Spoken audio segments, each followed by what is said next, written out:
Mas eu descobri primeiro na prática. prática. Então não vem dizer que a prática não é tão importante. Como não? Tudo acontece primeiro na prática. Você pega a base que o curso de educação física dá dentro de uma sala de academia, pelo amor de Deus. Não dá para trabalhar. É vergonhoso. Impossível. É impossível trabalhar. Vergonhoso. Se o cara formado não cair para dentro... O cara formado já não for um cara que treina há muito tempo, ou enquanto ele começar a treinar e não cair dentro, desculpa, vai ter que parar na escola. Vai. E Para dar aula dentro da sala de academia, ele vai tomar pau de maromba. Então, Vai tomar pau de maromba. Então, sabe o que a gente podia fazer? Por que a gente não cria um curso de formação de profissionais de musculação fora da faculdade para formados? Porque o cara sai da faculdade e não tem pós-graduação que vai ensinar ele a dar aula. Não existe. Não existe. Nós podíamos criar um curso profissionalizante. O cara sai de lá com o CREF na mão. Uma pós em musculação. Isso, é uma pós, mas com a parte prática. Seria Só bacana, prática. hein? Só prática. Prática, por quê? Nós vamos te ensinar a dar aula, vamos te ensinar a fazer os exercícios, vamos te ensinar a montagem dos programas, vamos te E ensinar... tem faculdade parceira para isso. Hein? Tem faculdade parceira. Tem faculdade que nós temos amigos que são reitores de faculdade, Então. que chegaram e falaram assim, Renato, se algum dia, eles confiam tanto no nosso trabalho, que eles falaram assim, se algum dia vocês verem que tem como a nossa faculdade somar para o esporte, contem conosco. Olha aí, estamos com a ideia na mão. A ideia é Fazer boa, professor. um curso profissionalizante. O que nós vamos ensinar? O que eu aprendi para ser instrutor de musculação. Você também. Exato. Porque nós fomos, antes de ser profissionais... Eu fui instrutor. Nós somos instrutores. Sim. E o dono da academia, o André Passoni, que me ensinou a dar aula. O Júlio teve o privilégio de aprender com o Henrique, velho. É o Henrique. Porra, o Henrique é demais, cara. O Henrique e o André são amigos. Tem a mesma idade. Tem a mesma idade. Tem a mesma idade. Entendeu? Então, monta a ficha. O Júlio aprendeu com o André Dória. Pô, André Dória. E Olha assim, esse cara, velho. Pelo amor de Deus. Cara, na época que foi regulamentada a educação física, foi um corre-corre dos atletas para conseguir. Sim, para conseguir o A CREF. gente tá falando daí entre 2000 e 2004, né? A lei foi de 98 e dali o CREF criou um curso para poder profissionalizar os provisionados. Os instrutores de academia. Então, quem tinha direito adquirido teve que fazer um curso lá de 100 horas na faculdade. 125 horas. 125 horas para poder tirar o CREF. Provisionado. Provisionado. Ou seja, ele tem o cara que é provisionado, ele é habilitado para dar aula dentro da academia. De musculação. Só musculação. naquela modalidade que ele conseguiu provar. Que seria o quê? Musculação. Musculação, natação, ginástica, natação, qualquer um. Desde ali. Só que ele só é provisionado segmentado, né? naquele esporte, naquele segmento.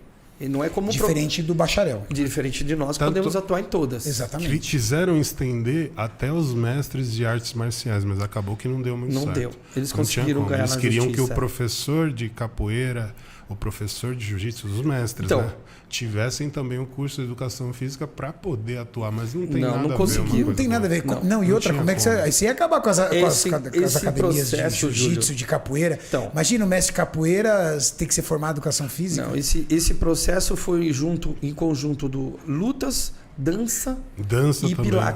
Pilates. Tudo. Foi um processo conjunto que eles ganharam na justiça o direito de continuar. De atuarem, mas são inscritos no conselho também. Sim. Não é que eles estão fazendo o que eles querem. Eles não precisam ser formados, mas são regularizados pelo conselho. Tanto é que saiu uma briga nessa época porque eles queriam que o Zagallo fizesse a formação. Foi. O Zagallo. O Zagallo? O Zagallo. Eles queriam que o Zagallo, o técnico da seleção brasileira, fizesse a educação física para poder continuar atuando como técnico. Não, é um absurdo.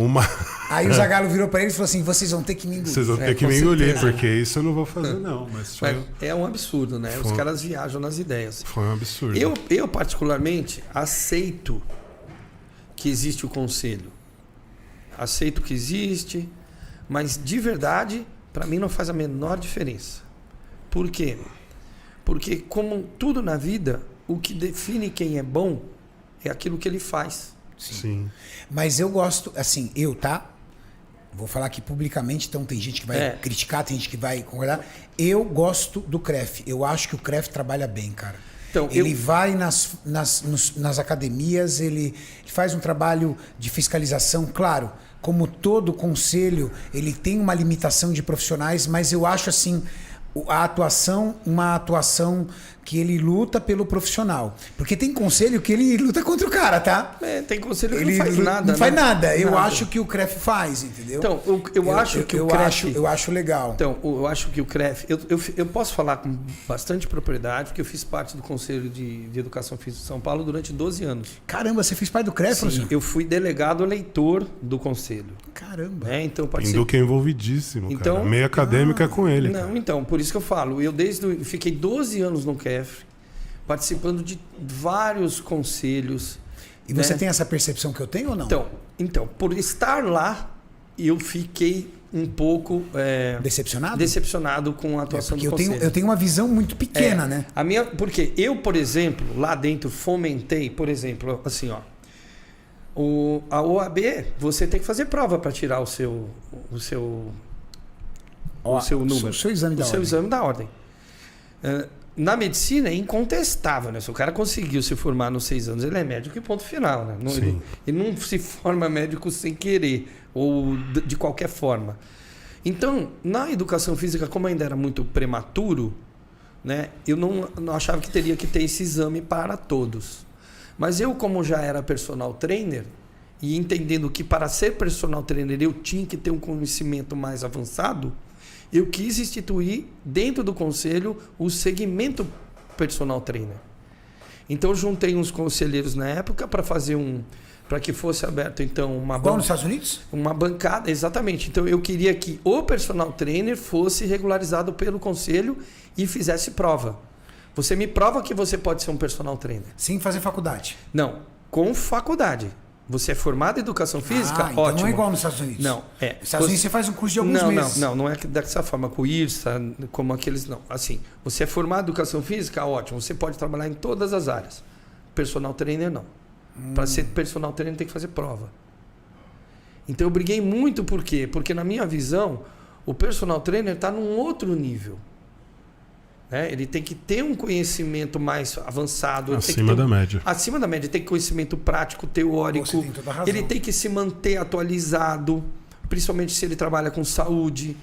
Então, eu entendia que o personal trainer era o suprassumo da educação física e para então ser realmente reconhecido pelo mercado, teria que se fazer uma prova no conselho para tirar então o status de personal trainer. Imagina um personal trainer, por exemplo, de um indivíduo lesionado, o cara que tem uma produção discal, alguma coisa. O quanto ele não tem que entender de treinamento para ele poder evoluir essa pessoa sem piorar a condição causar dela. nenhum dano maior. Exatamente. Então, o que eu queria? Que o personal trainer ele tivesse esse status e essa conotação a mais para que o próprio mercado o reconhecesse como um grande profissional da área de saúde.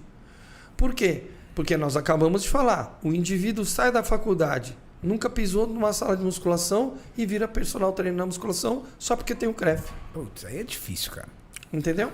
É complicado. Então, eu briguei lá durante muitos anos. Pô, legal isso. Depois montei minha chapa, fui candidato para ser conselheiro e a nossa chapa não ganhou, né, infelizmente. E aí depois decidi, eu desisti, me afastei do conselho e não quis mais saber. E muitas pessoas boas que tinham lá não fazem mais parte do conselho de São Paulo também, saíram. Eu só acho falho porque, por exemplo, eu conheço... É que na verdade essa academia já fechou, mas eu conheço academia que funcionava só no período da tarde e da noite, já sabendo que o CREF só fazia a fiscalização no período da manhã. Mas o cara fazia isso de propósito. De tá propósito. Para poder então, assim, correr você do CREF, fala assim, entendeu? O fiscal do CREF é um profissional formado, tá? Para ele ser fiscal do CREF tem que ser um profissional de educação física. Hoje ele vai lá, presta lá o concurso quando abre vaga, vai lá e vira fiscal. Mas tem pouquíssimos, esse é o problema. Aí você tem o quê? Para o estado inteiro, 12, não sei o número hoje, 12, 16, para atender o estado inteiro. O conselho tem que fornecer o automóvel. O que eu sei é que aqui a capital era 4 caras. Então, Nossa aí... 4 caras para atender a capital. Então, você tem que você tem um custo para manter esse cara na rua atuando. Então ele tem Viatura. ele tem carro, ele tem custos operacionais, mas o salário dele que não era bom. Não era bom, era um salário